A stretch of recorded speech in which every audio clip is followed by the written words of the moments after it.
axiom, first one, we cannot but communicate. Is an integral part of existence in life for survival, communication.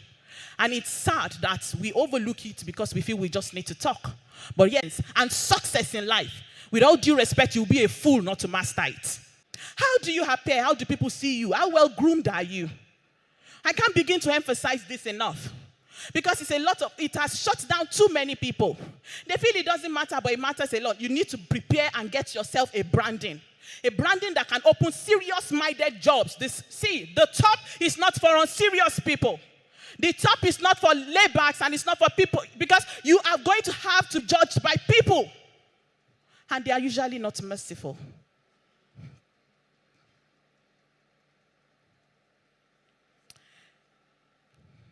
Appearance. Now let's move on to another aspect of appearance that I want to talk about. Assuming self-confidence. Do you know those days that you really look good, you feel a bit more confident? Isn't it so? Had there been days you dressed to a place and you got there and everybody was differently dressed, and all of a sudden you are like, oh my God, you feel like a fish out of water, isn't it so? And you feel you're in trouble. Has there been a time you dressed up and you thought everybody was going to wear something short, and you got there and you were the only person in shorts, and you were like, oh my God, what do I do with myself? Your level of confidence is what people see. My dear, people who speak with confidence, they have not made it to. They have greater weaknesses than you. But they have learned the skill that in this trade, you must from time to time trade on the visual aspect of nonverbal communication, which is what people will see. And that means you must assume confidence.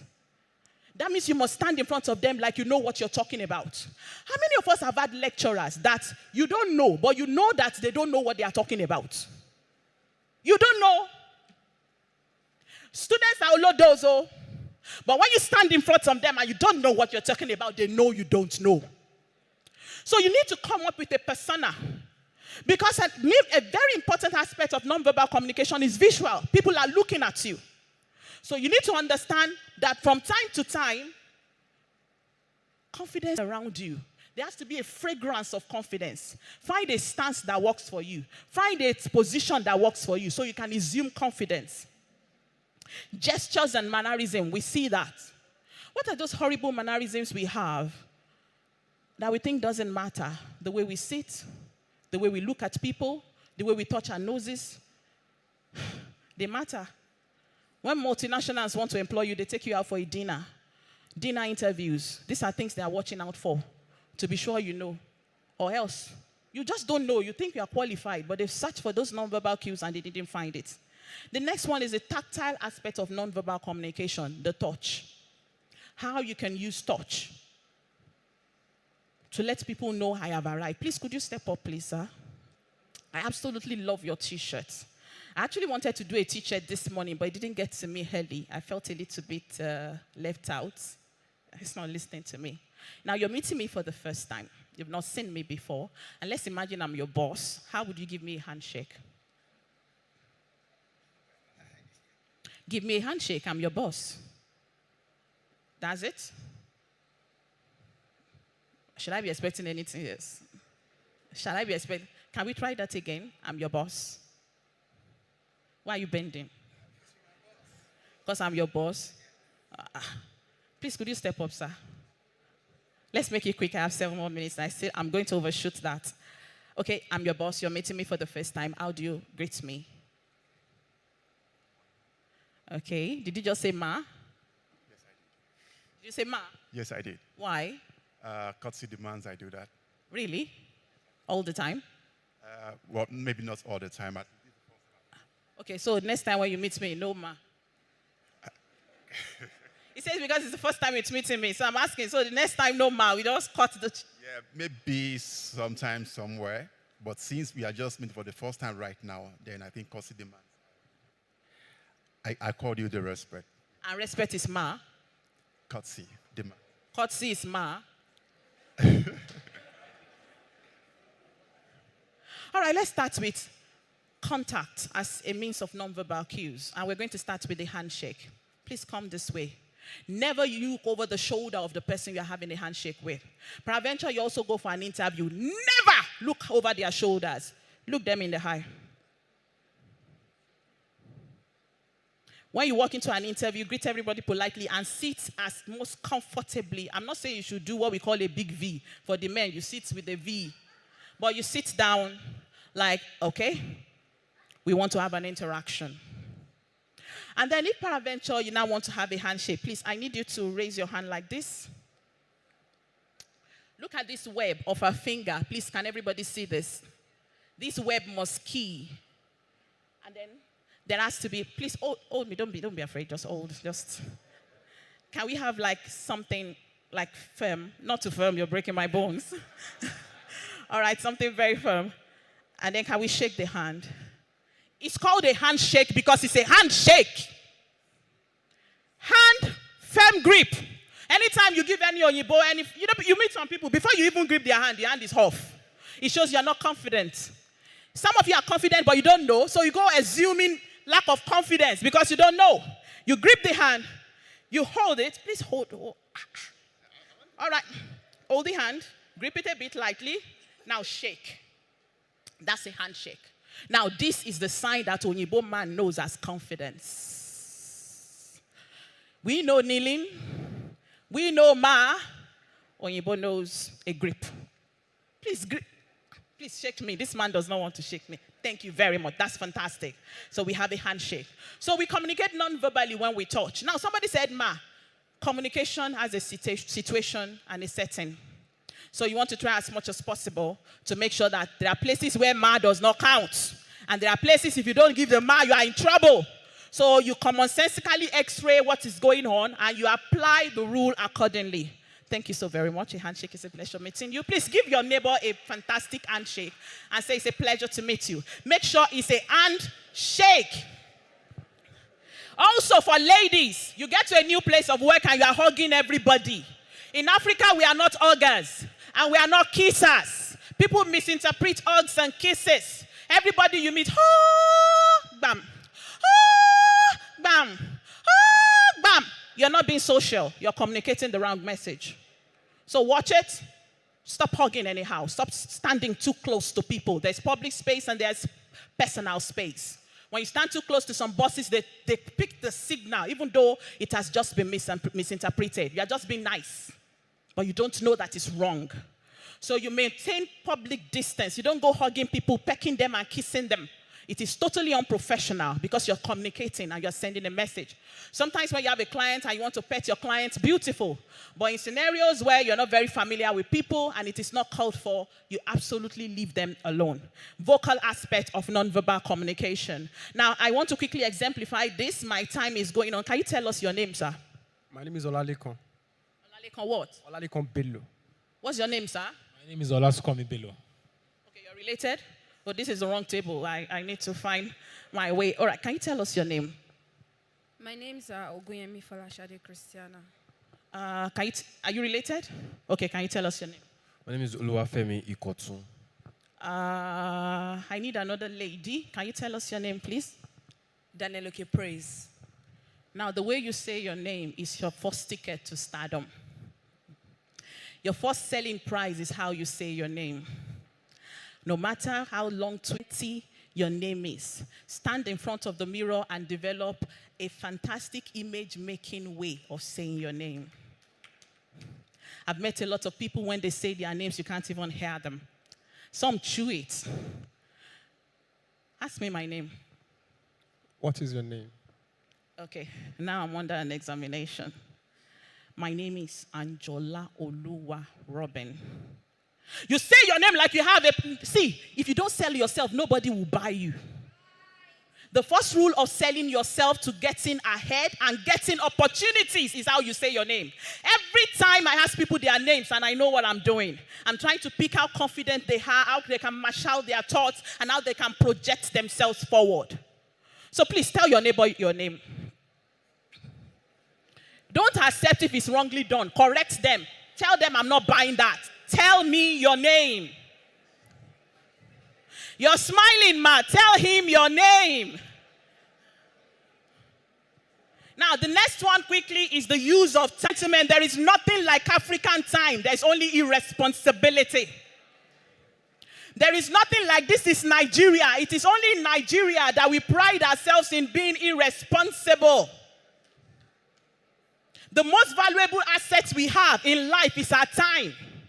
You want money, you trade your time in work. You want a relationship, you trade your time with the person. Isn't it so? You want friendship, you trade your time. You need a skill, you trade your time. Once you want more money, that means there is something you must be trading your time for. And then we waste it. Be that person that is always first. Be that person that breaks the rule. Be that person that is not considering that everybody will be late, so let me be late too. You cannot get ahead. You cannot get the recognition you need. You cannot project yourself forward if you don't get that mentality of Nigerian time out of your heads. Because it's broad communication. It's saying volumes about you. You need to learn that time is time. Time should be valued. Do you know a Chinese man once he gives you an appointment for 7 a.m., if you are there 7:01, he will not do contract with you ever again. Some of us are not so talented, but these are skills that we can add to project ourselves. I will be a fool to think we all have the same level of intelligence and the same level of potentials, because that is not the real world. In the real world, talents and skill are differently given. So you look for your own strength area. And if you now see that this my strength area cannot project me forward, you now add additional thing and repackage yourself so you can shoot higher than those who have the skill. Time management is, I can't talk about it enough. We've had sessions in hours just talking about how to manage time. Look at what works best for you. Are you an early morning person? Are you a late night person?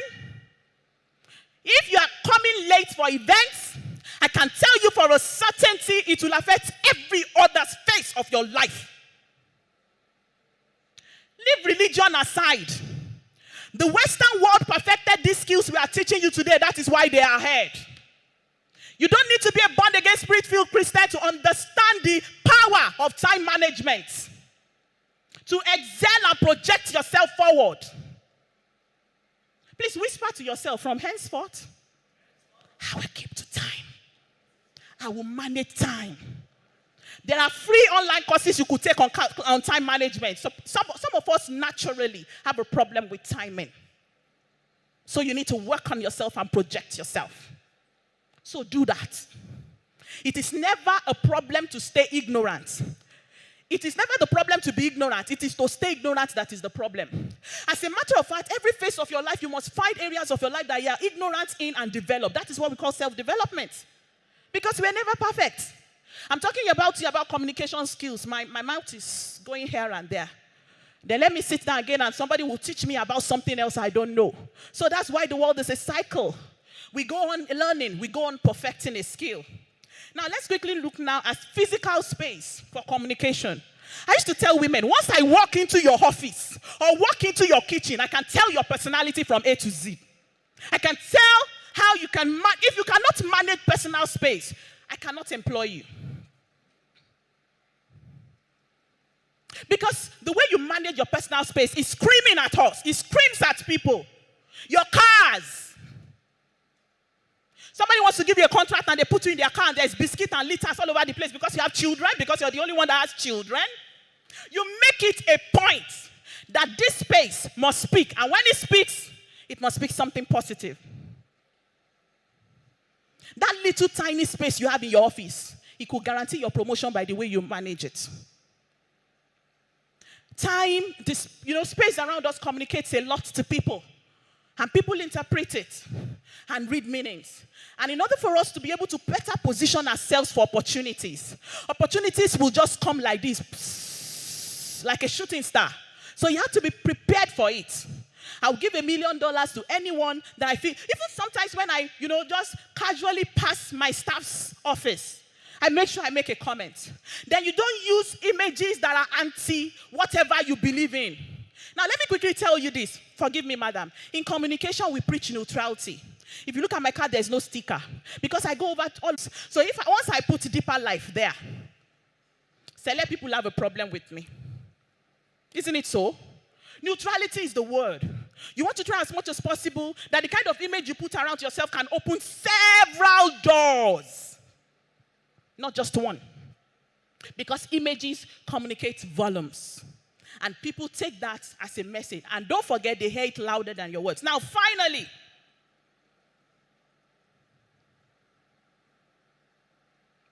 the one last thing I'm going to leave you with. Never, after you leave this place, take communication skills with levity. Learn to write. Learn to speak. Learn to assume confidence. Learn to project yourself. Because that is all we see. That is all we hear. We don't hear your words. We don't know whether you are intelligent or not. Show us. We don't know whether you are neat or not. Show us. We don't know whether you can manage time or not. Show us. Because don't forget, your words are only 7% effective. Every other thing is what you do beyond the words. Ladies and gentlemen, I have 3 special videos on my YouTube channel on public speaking. You might want to avail yourself on that. Double narratives with Dr. Hanji. It's a 3-session video, which I think you'll absolutely love. And you can practice the skills over and over in order to learn to better project yourself. Please practice what we preached today. I'm sorry if I took your time, and thank you so very much for the opportunity. Could you let us know, ma'am? Ma'am, could you let us know your name on YouTube again? And please, can we write that down? Double narratives with Dr. Hanji. Double narratives. Anji is A-N-J-Y. Double narratives with Dr. Hanji. I think you'll like the videos. I talk about everything on my YouTube channel. I talk about sexuality.